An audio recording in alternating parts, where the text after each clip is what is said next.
Welcome to Eurodollar University with Jeff Snider. My name is Emil Kalinowski, but much more importantly, we are joined by a very special guest, Stevenson-Yang, who is going to tell us a lot about China, but we'll see. Maybe we won't stick to China.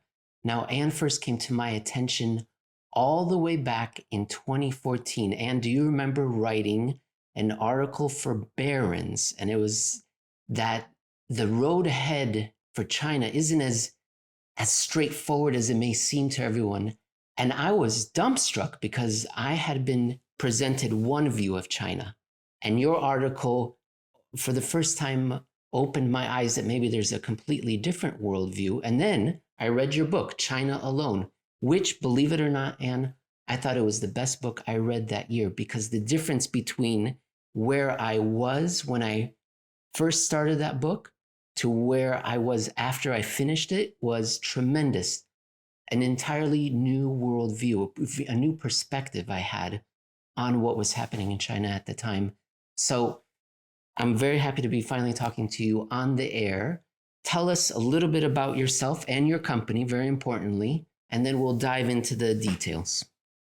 Well, thank you, Emil. You would be one of like three people in the world who have read that book. My children certainly haven't. I've been an outlier on China since that book I published it in 2013, and I'm basically saying, China's going to go downhill. So nobody agreed with me then. Now everybody's coming around to agree with me, but it sure took a long time. There's not a lot to say about me. I lived in China 25 years. Started this company called J Capital Research. We do a weekly that looks at sectors in China. And we also do stock picks, whether they're Chinese or American, usually listed in the US. So that's what we do. And it's focused on China or not necessarily on China? I know that some of your research, for a while at least, was identifying, dare I say, frauds in public markets in China. Is that right, or do I have it wrong?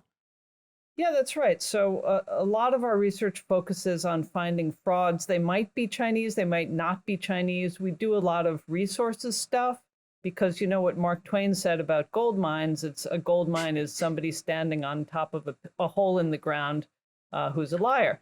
So, we do a lot of resources stuff. There's an awful lot of bubbles in the market these days, because basically anything where you can declare that 2 years from now something fantastic is going to happen attracts a lot of fraud. So that's crypto mining, it's biotech, it's new energy, all of those areas. And of course, China is a perennial because we have staff in China who can find stuff out, and also because China just doesn't have the same governance requirements. Now, tell people once more. We're going to do it at the end of the show, but where can people go to find your work? Is it just a website, or are you on social media, etc.?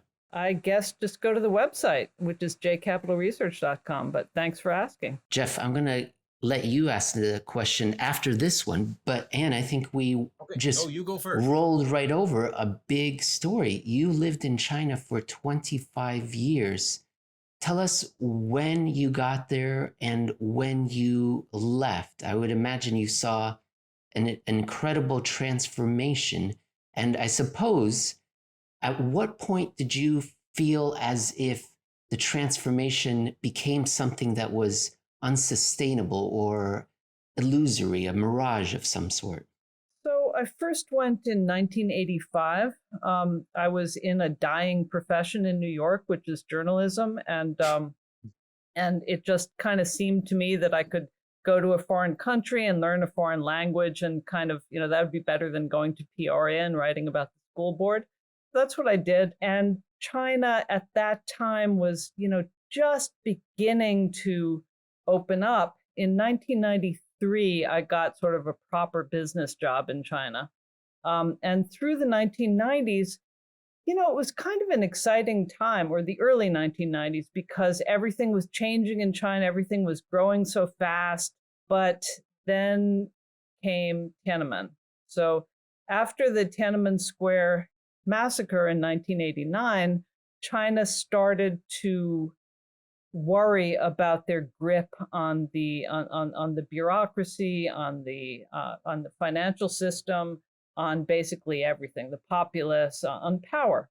So you didn't see it right away, but over the following 6-7 years, you had the party tighten their control over all sorts of things, whether it was personnel being assigned or the tax collection system, how taxes were assessed and collected, how customs worked. All of those things changed and became much more centralized. So initially, it allowed the central government to deploy just packs of capital. And so you didn't really see that it was a repressive force, because it was a force for growth, because China was starting from a very low starting point. The standard of living was very, very low. So throwing capital at stuff really accelerated. And so you still had this sense of momentum and excitement, but what was happening was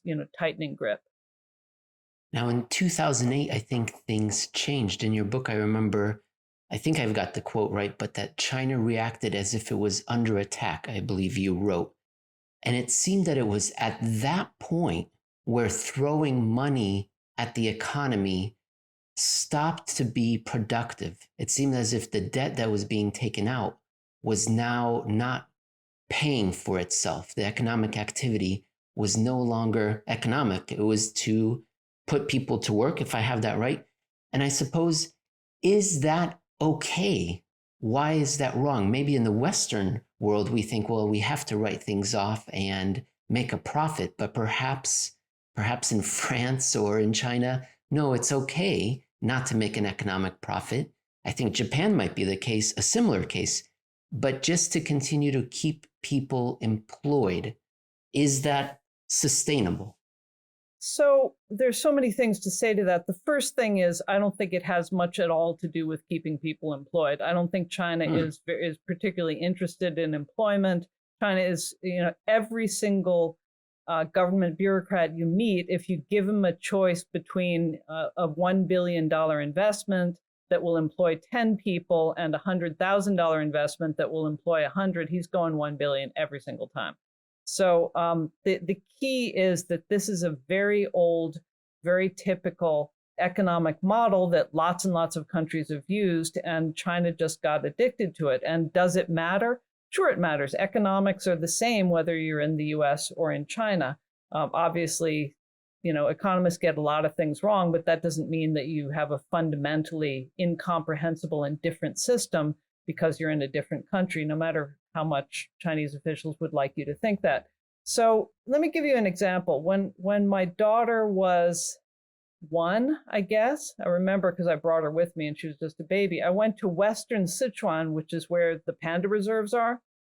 And I went to this really remote town where there was a Tibetan minority living, and they had like a 1-room dark schoolhouse where they didn't have books, and people were cooking over fire pits. It was really, really rudimentary. And they built one road from that town down to Chengdu, and the whole economy must have doubled. I mean, all of a sudden, people could get out of there and sell stuff. So that was amazing. Like 5 years after that, they built a second road, and another few years after that, they built a third road. By the time they built the third road, it had no value, right? It wasn't promoting the economy, but what it was doing was you're spending money on tar, on labor, on gravel, on whatever it is, and that money is expanding your economy this year. But what it isn't doing is providing lift to the economy that's already there so that it will support it in the future. How long can they continue that? Because it seems as if that moment where the 5th suspension bridge has been built across the valley, we've already passed that moment a decade ago or so. So it's still continuing, unless I'm misinterpreting what's happening in China, in the economy right now. No, I think that's right, but it becomes a very difficult thing to measure and to predict because there are so many interdependencies. But basically what's happened is that, when you build that first road, the return that you get from the road itself is always going to be a cost center, right?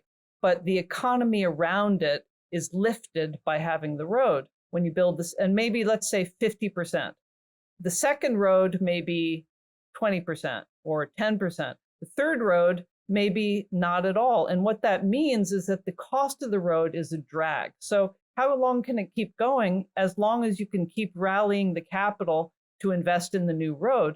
But the problem is that it has to be more and more and more capital, because the return on the capital goes down and down and down and down until you come to an absurd situation where it's sort of a one-to-one proposition. So I invest $1 billion in order to get $1 billion worth of, investment, and then I have to do 2 billion next year to make it grow.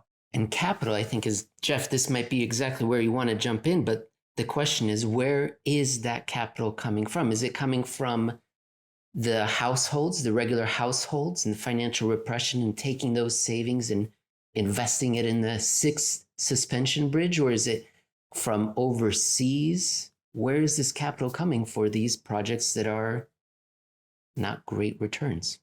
Are you asking me? Asking Jeff? Yeah, both. There you go. I'd like to hear what Jeff says too. I mean, the thing is, it changes over time. So what you saw in the period right after the financial crisis in the US is that you had international economies, but particularly the US, engaging in all of this QE and just pushing money into the world. And China, a lot of that money was like floating around seeking return. So a lot of it flowed over China's borders because China was offering a higher return, because they were saying, however much capital you give us, we're going to use it to build stuff. So they were giving a return. So trillions of dollars actually flowed into China in that way. There's a lot that you might consider the sort of the fruits of the labor of the Chinese people who've been working for, all these years in order to create exports or whatever that might be. China as an economy works hard to capture that surplus value and put, it has an non-convertible currency, so it does capture it, right? And it takes that currency and drives it into domestic assets that tend to be illiquid. So that's another source, is this sort of captured labor value. And obviously printing is another source. We had Russell Napier on recently. He had written the Asian financial crisis. He was there at the time. And he's a brilliant guy. I love Russell. The best. And he was writing that when he arrived, there was a sea change in the kind of capital that was coming into those countries at the time. Whereas early on, the late 80s, early 90s, it was foreign direct investment, purchasing businesses, labor, capital, machinery. Whereas by the time he arrived, things had changed, and now it was portfolio flows that were really driving the money, the predominant form of money coming in, purchasing stocks and bonds.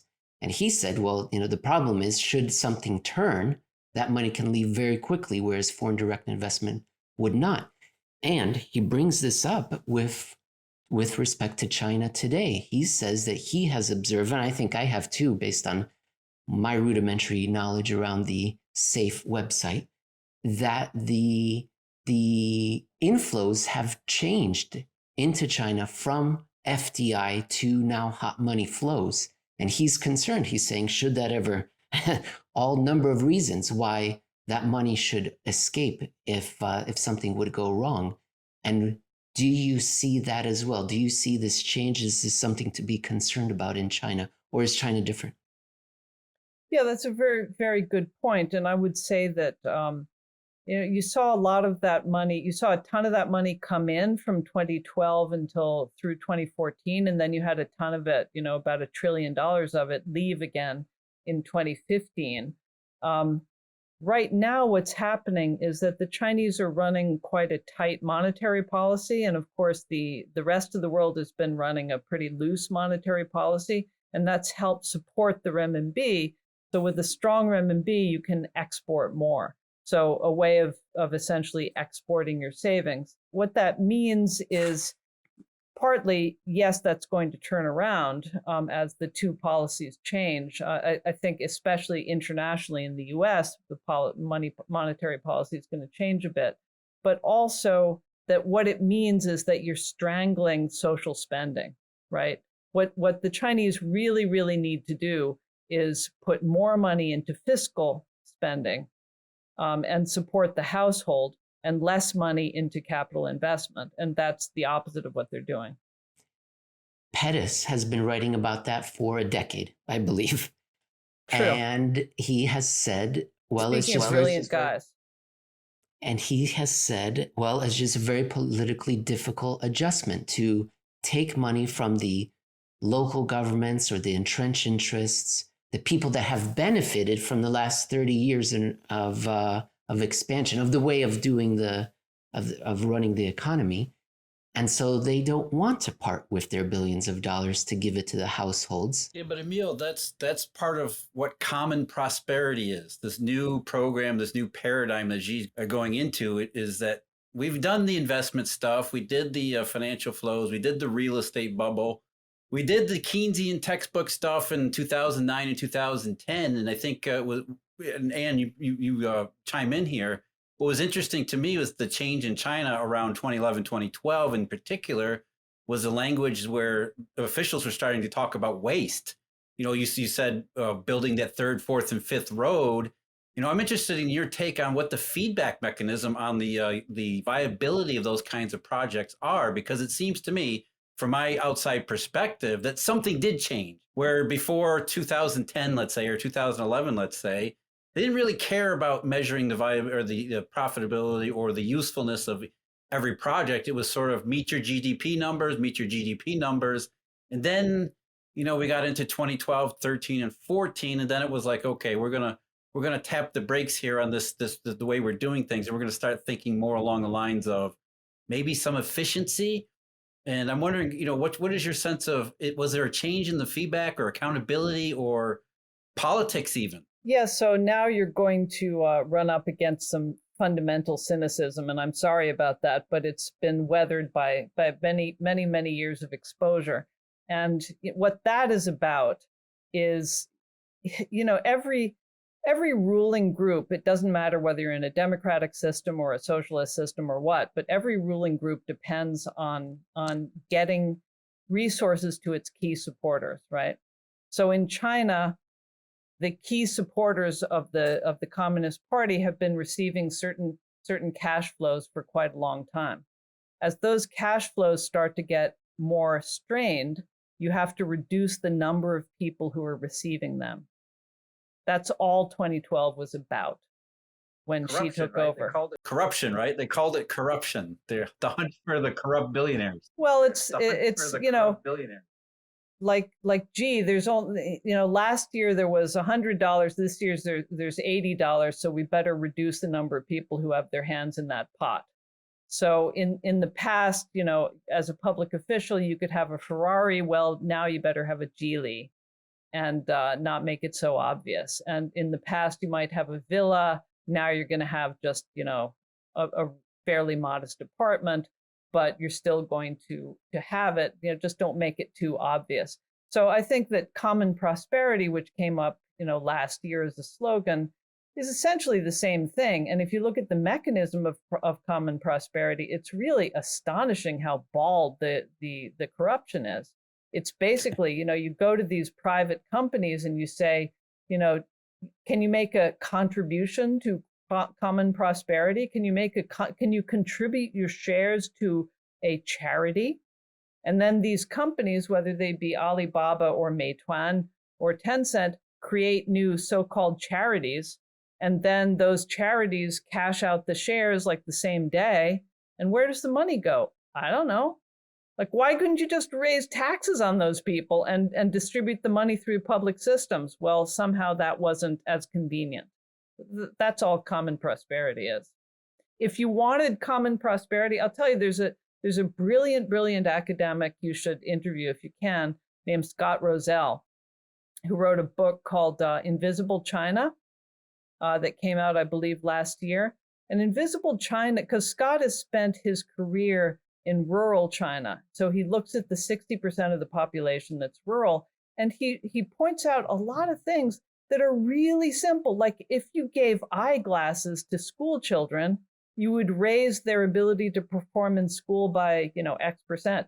If you gave a daily vitamin to children, you would get rid of the massive amounts of malnutrition.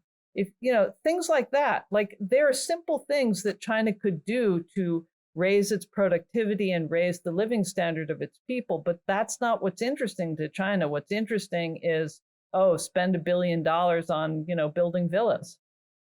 Let me just draw that point out to make it plain. Why don't they do that? It seems that would be something that a politician, someone like Xi, would want to have the back up and the support of 60% of the population to do those simple things. Surely there's enough money for such simple, small measures. Why don't they do it?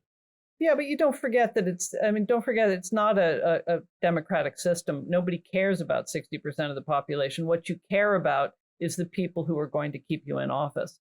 So, that's why the Chinese political system, I don't want to make overly sweeping statements, but let's just say it's reached its shelf life. Is there a sense that they know that, though? I mean, because that's kind of one of my main observations, again, from afar, is that there's this concern that the Chinese, as you just said, that their political system, at least the socialism under Chinese characteristics, as it had been under Deng Xiaoping, has kind of run its course. They're sort of groping their way to a future paradigm, which for Xi, he wants to make it sound like it's a Maoism part 2.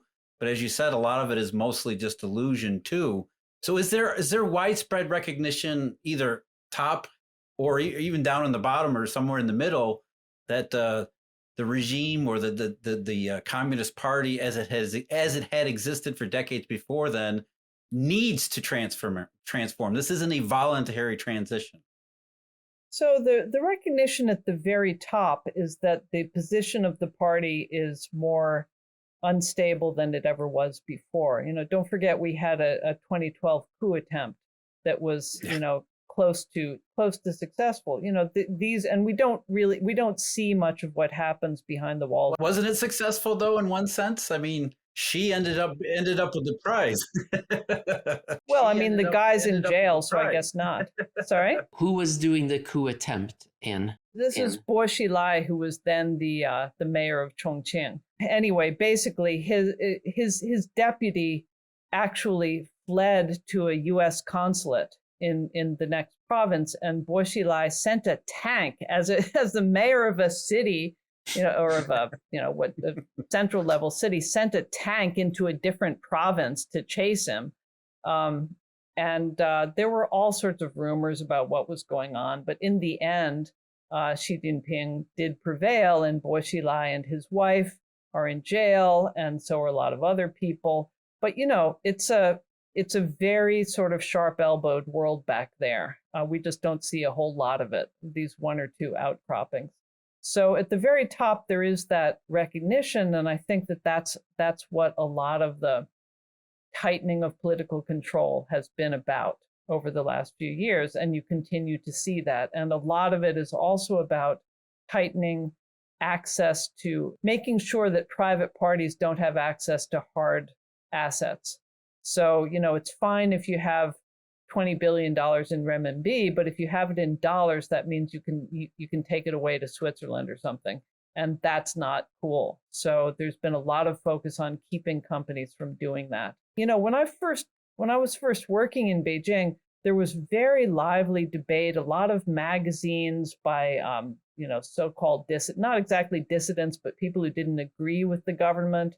There were salons that were run by alternative economists, and there were all sorts of conferences being held by government think tanks. None of that anymore. It can't hold an alternate opinion to what the central government is saying and be safe. So that's what the central government has done. As for the regular people and what they feel, I mean, imagine a country in which there are 10 metrics for success, the economy has to do X and inflation has to do Y and COVID has to do Z. And then imagine that country has only Fox News and Onan as its news channels, what are people going to think? They're going to think, oh, it's been great success, right? So I think that's basically what happened. Do they think that? Do they really think that, though? Surely not, because in the Soviet Union, everyone knew that Pravda was not really Pravda. Yeah, but they've done a very good job of creating barriers to lateral communication in China. So locally, you may be unhappy that somebody stole your money in a P2P platform, or that the local party has taken your land, or something like that. But you don't have access to information that that's also happening next door, so it doesn't become a sort of bridging idea.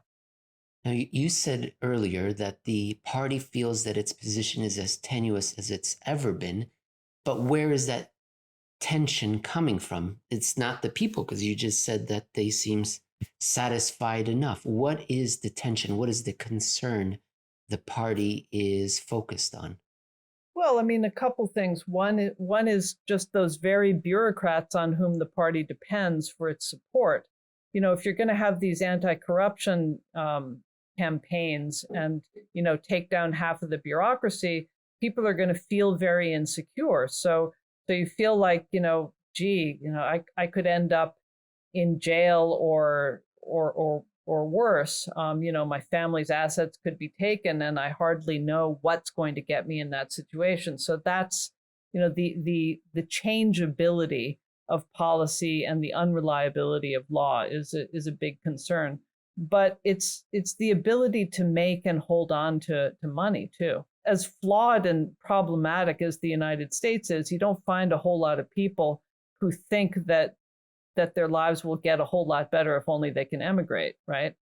So that's basically everybody in China. This year, we have the 20th Party Congress, and Jeff and I have always talked about the 19th National Party Congress and how important it was that it was. Jeff, you chime in. What were the key phrases from that point that signaled we were on a new trajectory? Xi liked to use the word rejuvenation over and over again. He also talked about how they were going to change and enshrine the concept of quality growth rather than quantity growth. All the things I think, Ann, you're alluding to, which is that, when the pie isn't growing as fast as it had been, it's tough to pay off your supporters, right? Again, that's really the problem, is if you've got too many supporters for the lack of economic growth, what are you going to do? All of a sudden, corruption's the biggest problem you have.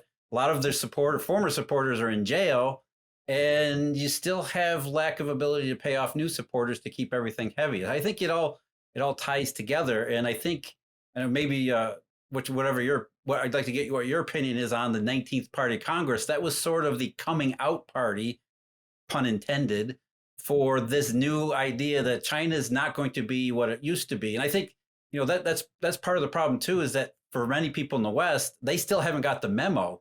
They thought, all along, and if you could talk about this too, back in the 90s, that China was going to become one of our liberal brothers.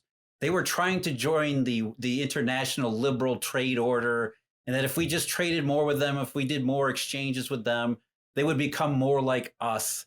And I think you're right that in one sense, the Chinese realized their vulnerability, economically speaking, after what happened right next door in the Soviet Union in the early 1990s. They said, we need to grow the economy, but at the same time, that created a natural tension with a top-heavy structure.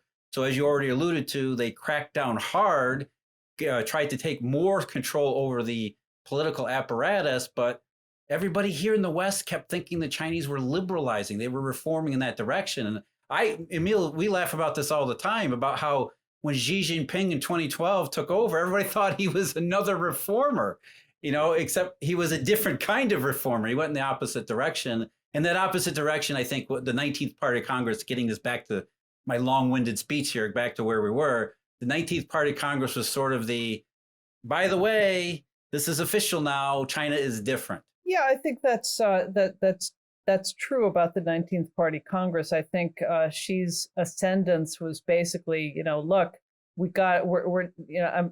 I want to set expectations differently. We're not going to see the same 8% top line growth anymore. the problem is they don't really have a lot of mechanisms to drive growth otherwise. It's sort of. You mean rebalancing is an illusion too? Yeah. I mean, we heard that for years. We're rebalancing. We're going to do it differently. No problem. Yeah. The unfortunate thing is there are really simple things that they could do to rebalance, but it's really deeply baked into the system that they can't do those things. And so are growth targets just baked into the system. I think your characterization of the way the world interacted with China through the 1990s and early 2000s is a little bit over cynical. I don't think anybody really thought that China was becoming a Jeffersonian democracy, but it was liberalizing. I mean, when I was first there, you were not allowed to leave your job, and your job gave you, to get married. I was 28. My husband was a lot older. He had to get permission from his mother to get married. We had to get permission from the boss of the organization we worked for to get married. You couldn't travel. You couldn't, you couldn't obviously change jobs. You couldn't basically do anything. And whoever it was you worked for, the leader of your work organization, could put you in jail for 2 years with no process. So that was pre-1990s China. After the labor law of 1995 and the reforms and things really, really did change a lot. You now have over 300 million people moving around the country for work. That's a big change to the way people live. So I do think it liberalized. It just, nobody thought it was going to be a democracy. That's kind of my point. They weren't liberalizing because they were moving toward a democracy. They were liberalizing because they needed the more efficiency and fluidity in the labor force in order to accomplish their economic goals. So yeah, maybe it's overly cynical on my part, but I think it was sort of let's do this out of necessity so we don't end up repeating the Soviet example. We need to grow rich before we really transition to the communist ideal. And part of that was loosening some social and political restrictions, especially in the 1990s. But it wasn't, I think it was mischaracterized a lot, especially in mainstream sources in the West, as the Chinese are actually legitimately reforming out of, goodness, for lack of a better term. Mm-hmm. Yeah, no, I think that's accurate. I just don't think that you can really unstring the two things, the economy and politics. When you have so many more freedoms economically, then you also have that many more freedoms politically. And the fact that, China is now is going to have to sacrifice economic efficiency for political control. It has been doing that for a couple of years, and you see the decline of productivity measures in the economy to about 1/5 what they were just 2 or 3 years ago. I forget the number, but that's a very real trade-off, I think. This year we are scheduled to have the 20th National Party Congress sometime in October or November. And presumably that means that everything in China will be running smoothly. There won't be any disruptions and everything will go off according to plan. The economy will be humming along because you don't want any bad news heading into that. That's what I'm told. Dan. Correct me if I'm wrong. And do you have any sense? I guess the big issue will be whether or not Xi Jinping will, not whether, but how they'll approve his continuous term, and what other issues should we be focusing on, or should we be concerned about with this year's National Party Congress? I mean, that is the big issue. If Xi Jinping were not to get his leader for life designation, that would be a big shock and a very interesting one. I do think that the risks in China this year are to the downside, whether it be political or economic, and the downside risks do bear the threat of contagion internationally. So that's, the best possible thing is for everything to stay as it is right now. It's not going to be getting better. Jeff, things aren't too good right now based on our recent readings, right? So we're going to be at a rather low level of economic activity in China then. Yeah, and I think, what Ann just said, that politics and reform and economics all go together. They're almost the two sides of the same coin. So if we have economic growth that's liberalizing and economic growth that's robust, as we had pre-2008, then obviously China can pretend to be moving in that direction, but it can I think, it can no longer afford to do so, which was kind of Xi's message in the 19th Party Congress, coming out of the 18th Party Congress too. Some of the noises that were made back then. So, to get to your question, Emil, what does the 20th Party Congress look like? I wonder if the flip side is, yeah, Xi Jinping, leader for life. I don't know, Andy, do you think there's any chance that he doesn't get that? Is there any realistic alternative at this point? I mean, there always is, but I have no idea. It's we have so little visibility and so little transparency into that sort of thing. No, I was just going to say, that's part of the problem too, is that they have really cracked down over the last couple of years on basically any sort of political information, so that, it's really hard to keep track of anything other than what Xi wants you to know. Like, we know his supporters, where they are in all these key positions, but as far as any sort of splinter groups or any kind of opposition, and opposition's too hard of a term, but any sort of, mildly differing opinions, you just don't see those anymore. Yeah, and there's also been this very, very strong code of omerta in the Chinese system, where nobody coming out of China ever like spills the beans on what's really going on politically. That's why this book that came out last year by Desmond Shum called Red Roulette was so great, because he was a pretty significant developer, and he's telling all about Wen Jiabao and Wen Jiabao's wife and, what they said at dinner. Nobody does that stuff. So, right. We know less about Chinese elite politics than we do about Russian, and probably about the same as we do about North Korea. Yeah, so I think amazing. that's what my analysis focuses on is, if the political situation kind of continues on as it is, that tells us something important about the economic situation too. If there's no challenge to Xi this fall, then that kind of means that the Chinese are, as I said in 2018, battening down the hatches politically, because they know the economy still hasn't reached a settled state, whatever lower settled state it might be. There's still, as you said, downside risks that are not just, a macro cycle downside risk, but real structural stuff. That's really kind of what we've been talking about here, that it was literally a regime change. Yeah, no, I think that's absolutely right. And we've been asking you questions about China, but maybe they're the wrong questions. Your clients have investments or business or some important to-do items in China. They're asking you questions. Is there anything that they're asking you that's particularly interesting that you wanted to raise with our audience right now that we haven't covered? Not really. I mean, I just feel more and more separate from the place. I haven't been able to go back for over 2 years now because of COVID, and with the political situation as it is, I think I'm wondering whether I'm ever going to go back. There are fewer foreigners in China now than in Luxembourg, and that's not that's not by mistake. And they can't travel around very much, and even Chinese people who are there can't travel around very easily. So it's very hard to get information out of China, and that's a shame, and it's disappointing.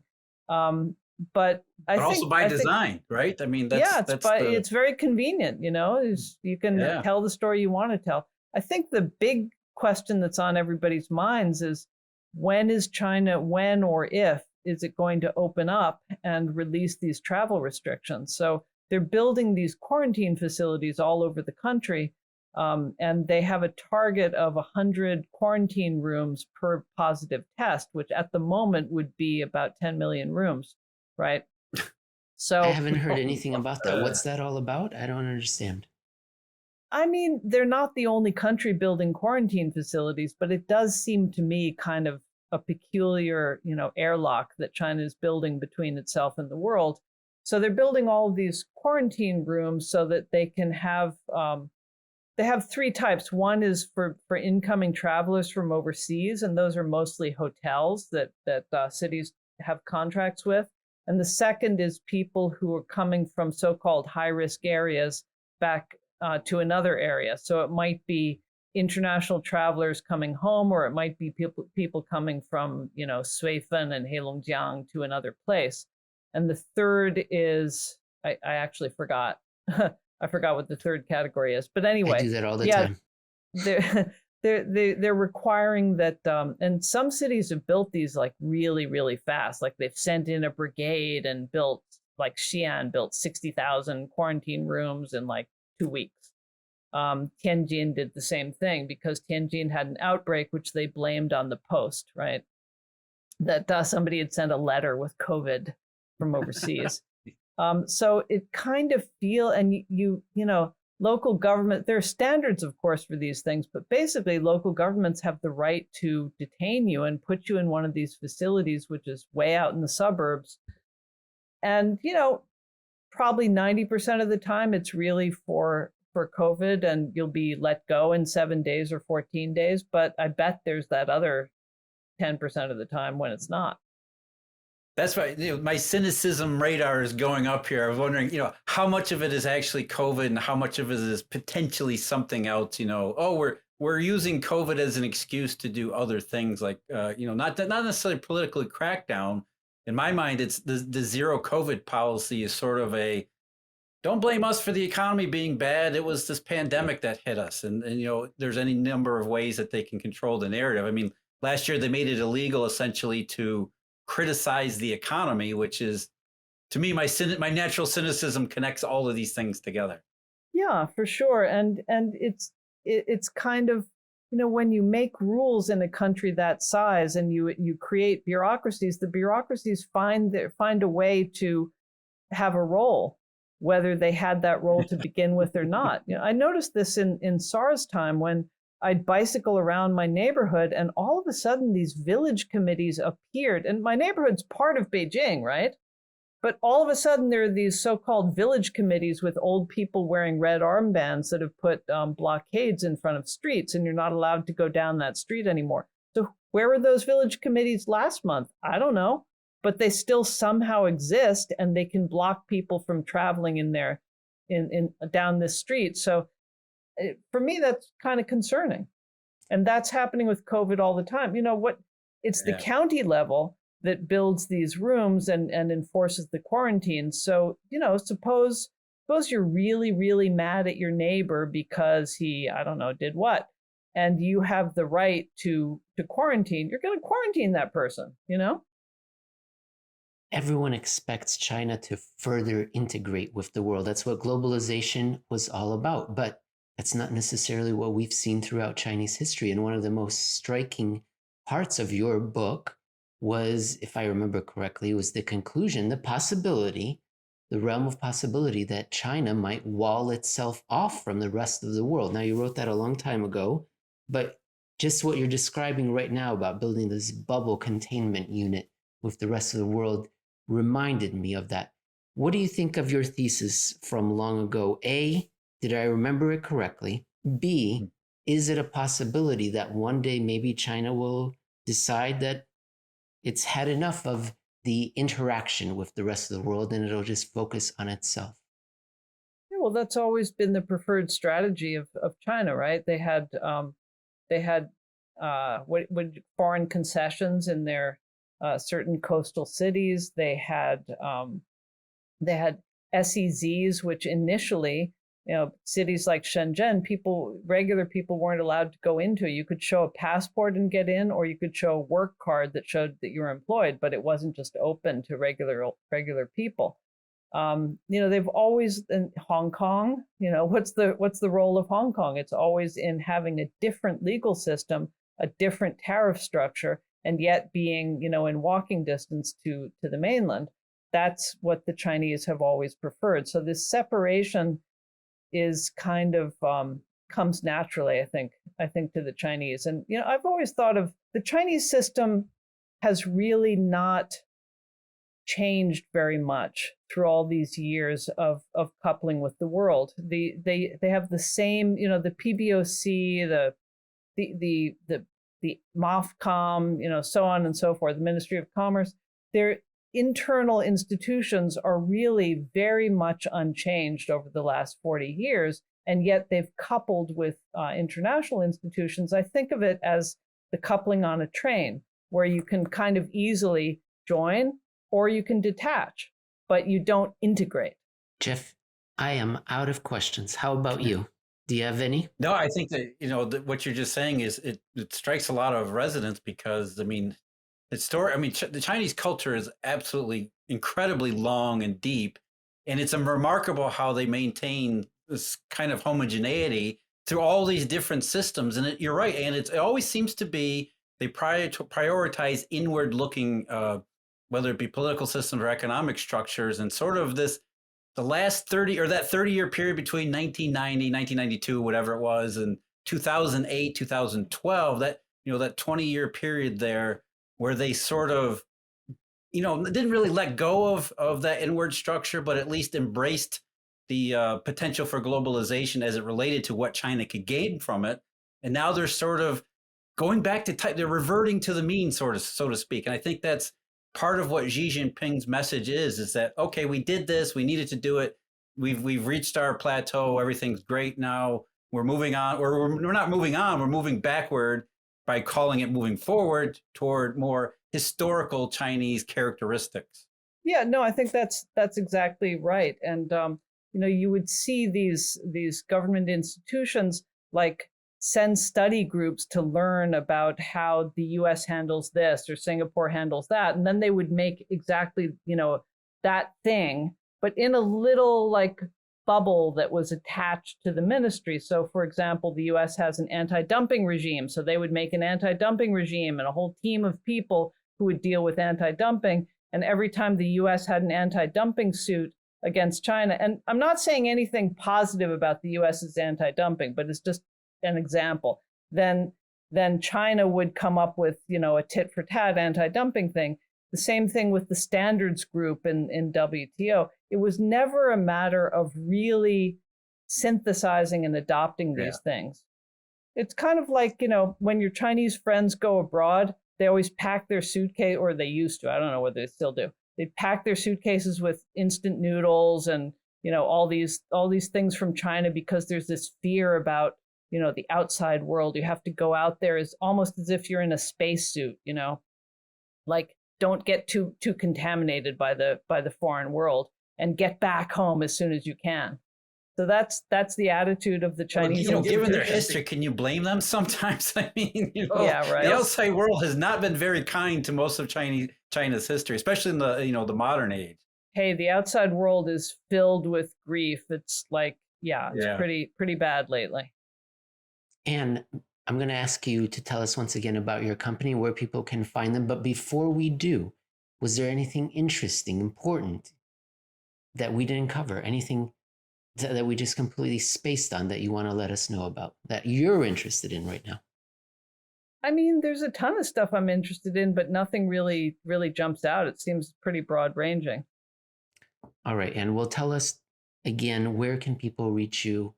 What can they learn from J Capital Research? I don't know what they can learn from J Capital Research. They can reach me always. I'm like Ms. Open Book. I could be having like open heart surgery and I would still respond to your email. So my email is ANNE at jcapitalresearch.com. Awesome. Well, thank you very much for joining us. Appreciate it. Well, thank you for having me. And we really appreciate your time. Likewise. Thanks for the invitation. Take care.